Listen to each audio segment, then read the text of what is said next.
সকাল সকাল অস্ত্রপাতি নিয়ে বেরিয়ে পড়লাম। যাচ্ছে হচ্ছে অ্যামাজন জঙ্গলে, কারণ এই ব্রাশ দিয়ে দাঁত ব্রাশ করতে আর ভালো লাগে না। অনেকক্ষণ খোঁজাখুঁজির পর একটা স্কেল গাছ পেয়েছি। আসল কথা হচ্ছে আমি ব্রাশ আনতে ভুলে গেছি। অনেক কুপাকুপির পর একটা স্কেল গাছ কাটতে পেরেছি। অবশেষে আমি সাকসেস। তো এখানে আমি এক্সেল দিয়ে দাঁত ব্রাশ করে নিচ্ছিলাম। আমার জানা মতে এক্সেল গাছে অনেক উপকার। শুধু দাঁতের উপকারই নয়, এটা দাঁতের ব্যায়ামও হয়। তারপরে চলে আসলাম ঝর্ণায়, কারণ দাঁতের সাথে সাথে মুখটাকেও ফর্সা লাগতে হবে। এখানে এসে হাত মুখ ধুয়ে নিচ্ছিলাম। দেখি সত্যি সত্যি আমাকে অনেক ভালো লাগছে। তারপরে বাসায় আসতেই দেখি 1 প্লেট খিচুড়ি আর মাংস সাটাসাট খেয়ে দিলাম। খেয়ে রেডি হয়ে গেলাম, কারণ এখন আমি চলে যাব আমার বাসায়।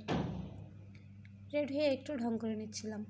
তারপরে এই যে আমার পার্টনার, যে আমাকে এগিয়ে দিতে যাচ্ছে, তাকে বোঝাচ্ছি তাকে কেউ কিছু দিলে না খেয়ে আমার জন্য রেখে দিতে। হা। এই যে আমার পার্টনার যতক্ষণ আমাকে দেখা যাবে ঠিক ততক্ষণই এখানে দাঁড়িয়ে থাকবে। এটা আমার জন্য খুবই দুঃখের। কার কার সাথে এমন হয় অবশ্যই জানাবেন। ধন্যবাদ।